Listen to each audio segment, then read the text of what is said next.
Those who do not learn history are doomed to repeat it. Angel nyambut gawe.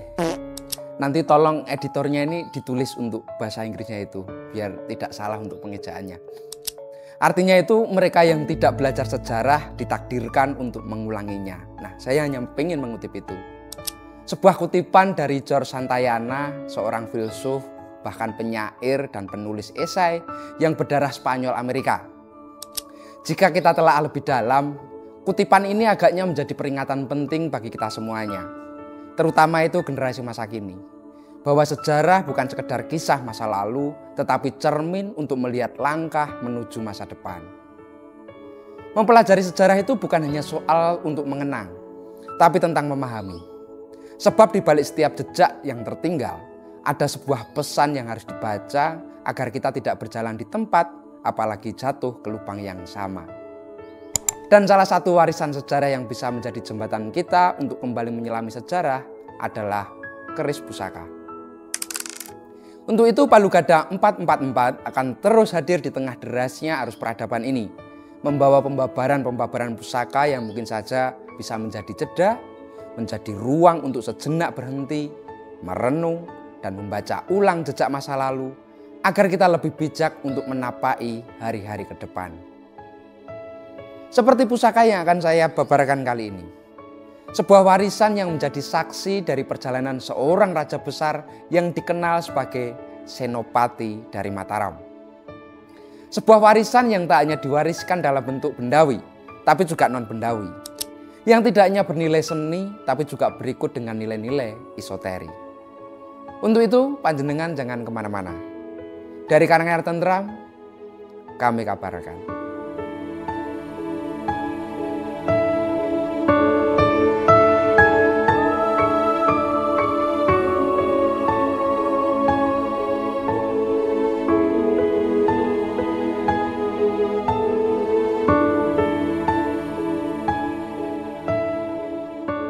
Pusaka dengan gaya Yogyakarta dari bahan kayunya itu trembalu. Ia dilengkapi dengan pendok bunton selorok Yogyakarta, bahannya itu kuningan. Busana ini membawa kesan sederhana, namun tampak luwes, ndemes, dan tentunya ngayang batin. Sekarang, mari kita buka untuk isinya.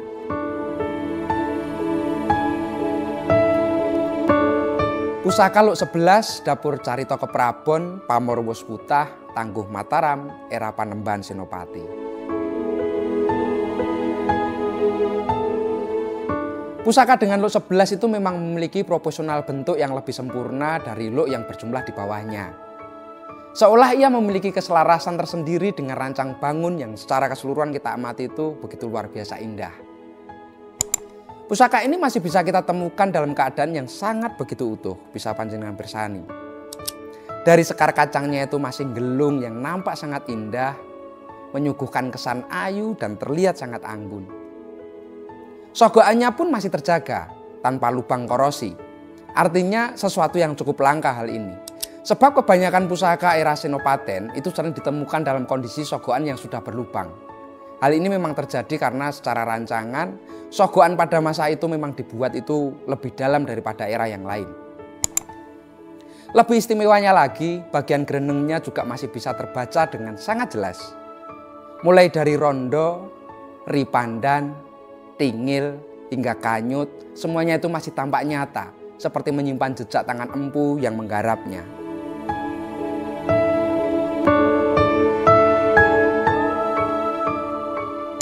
Dengan usianya yang sudah ratusan tahun, pusaka ini tergolong sangat utuh. Utuh secara fisik, utuh pula secara simbolis.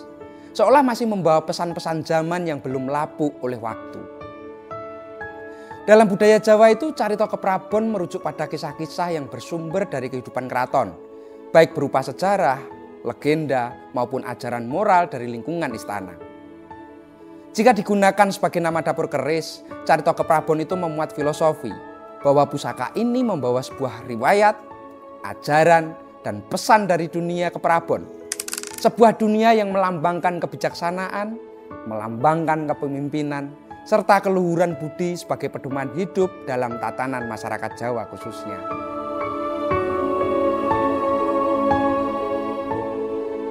Manusia itu pada hakikatnya adalah lakon dalam drama kehidupan di dunia yang fana ini. Kita semuanya itu hanyalah pelaku yang memainkan peran di atas panggung kehidupan, mengikuti alur waktu yang terus bergerak menuju akhir yang kita tidak pernah ketahui. Cerita itu dapat dimaknai sebagai suatu peristiwa yang terus berjalan, gambaran sifat manusia dalam keseharian tentunya, dan bagaimana tiap orang itu menjalani alur ceritanya masing-masing dan akan selalu berbeda. Hidup yang kita jalani ini seolah adalah hasil dari pilihan-pilihan kita, bahkan hasil dari keputusan-keputusan yang membentuk jalan cerita yang kita perankan secara masing-masing. Sementara itu, keprabon berasal dari kata prabu, yang berarti raja atau ratu, cerminan kepemimpinan sejati dalam pandangan masyarakat Jawa. Namun keprabon itu bukan sekedar lambang kekuasaan, melainkan juga simbol tuntunan, simbol panutan, dan simbol kebijaksanaan hidup.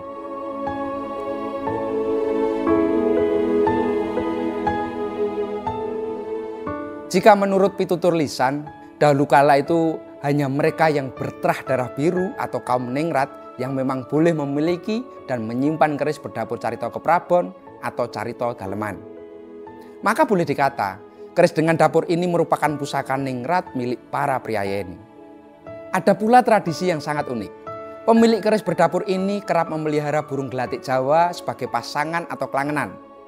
Hal ini juga dipercaya sebagai mbau reksa atau penjaga gaib keris tersebut. Benar atau tidaknya, ya wallahu alam.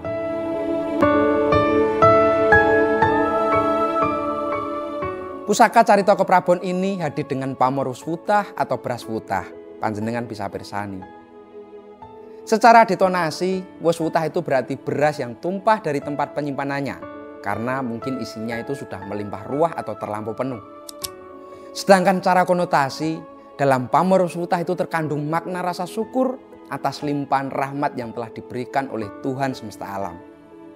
Ia menjadi simbol rasa syukur atas hasil yang diperoleh dari perjuangan yang sangat panjang, bahkan dari keringat yang diperas setiap hari, dari ketekunan merawat tanaman padi yang tanpa kenal lelah itu, hingga akhirnya menghasilkan panen yang sangat melimpah. Sebuah bukti nyata dari totalitas sebuah perjuangan seorang untuk memberikan yang terbaik bagi keluarga, bagi masyarakat, dan bagi bangsanya.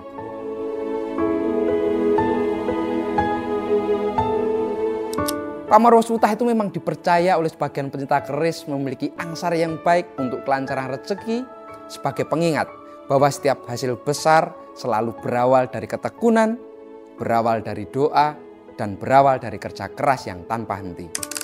Ketika kita mengamati lebih dalam, terutama itu liku-leku garis pamor pada bilah keris ini, akan tersirat suatu kesan yang sangat mengajak kita untuk merenung lebih jauh lagi. Bahasa semiotik kemudian hadir untuk menjabarkan simbol-simbol tersebut dalam kaitannya dengan perjalanan hidup manusia. Biasanya itu di dalam kamuflase pamor, garis-garis bulat dalam pamor itu sering diartikan sebagai lambang air yang melambangkan rezeki dan keberkahan. Sementara itu garis lurus, di pamor itu kerap sekali kita ketemui untuk garis-garis lurus. Hal tersebut diasosiasikan sebagai simbol penolak bencana, bahkan pelindung dari mara bahaya dan keburukan. Ada pula motif pamor yang berbentuk seperti flora dengan garis-garis menjulang tinggi melambangkan cita-cita dan ambisi kejayaan dalam hidup manusia. Maka secara sederhananya, pamor dapat dimaknai sebagai gambar atau motif yang begitu tampak pada bilah tosan aji. Penamaan pamor tidak hanya berlaku untuk keris, tapi juga untuk banyak bentuk tosan aji lainnya seperti tombak, ada wedung, ada pedang, dan lain sebagainya. Di balik setiap pamor itu memang terkandung filosofi yang begitu luhur dan bijaksana. Ada nilai-nilai moral yang menjadi tuntunan hidup, ada doa di dalamnya, dan harapan spiritual yang dititipkan oleh sang empu kepada sang pemiliknya kelak. Dengan demikian, setiap garis pamor itu bisa dibaca menjadi pesan-pesan kehidupan yang diendapkan melalui bilah besi. Wah, keren ya. Seperti pamor wutah pada keris carita keprabon ini, yang mengingatkan kita untuk selalu sadar akan jalan hidup yang dipilih, penuh perjuangan, dibimbing oleh kesadaran diri, bahkan mendapatkan berkah dari Sang Maha Jagat.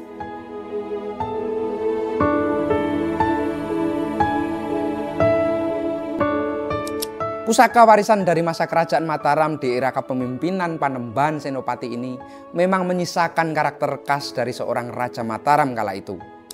Penuh dengan jiwa kesatria, laku batin, serta nilai-nilai spiritual dan mistisisme yang menyatu dalam kehidupannya. Pusaka ini seolah menjadi cermin dari watak kepemimpinan Raja Mataram kala itu. Ia membawa pasikutan yang terasa sangat wingit, namun tetap prigel dan luwes dalam tampilannya. Jika dilihat, pamornya menancap sangat tegas, berpola pandes dengan warna kontras yang mencolok. Lalu untuk material bilahnya pun sangat khas dengan kandungan baja yang tidak terlalu tinggi, berpadu dengan besi berkarakter hitam kebiruan sehingga menambah kesan tua dan sangat berwibawa. Secara historis, Mataram pada masa Panembahan Senopati itu berada dalam fase awal pembentukan kekuasaan. Panembahan Senopati atau Danang Sutawijaya adalah pendiri Kesultanan Mataram Islam yang berkuasa itu sejak akhir abad ke-16. Ia merupakan putra dari Ki Ageng Pamanahan, salah satu tokoh penting di Pajang yang mendapatkan hadiah tanah Mataram dari Sultan Hadiwijaya sebagai imbalan atas jasanya menumpas Arya Panangsang. Setelah Ki Ageng Pamanahan itu wafat, Sutawijaya mulai membangun kekuatan politik dan militernya. Lalu di bawah kepemimpinannya, Mataram itu ternyata tumbuh menjadi kekuatan baru di tanah Jawa. Masa itu ditandai oleh berbagai peperangan dan ekspansi wilayah, mulai dari menghadapi sisa-sisa kekuatan Pajang hingga berhadapan dengan kerajaan-kerajaan kecil di sekitarnya. Namun kekuatan Panembahan Senopati tidak hanya terletak pada strategi militernya. Salah satu ciri khas kepemimpinannya adalah kemampuannya menyelaraskan kekuatan lahir serta batin, sehingga equal dan berimbang. Ia dikenal memiliki hubungan spiritual yang sangat erat dengan tokoh-tokoh sakti. Bahkan Pertapa hingga dipercaya memiliki kedekatan batin dengan Ratu Kidul sebagai salah satu bentuk legitimasi spiritual kekuasaan.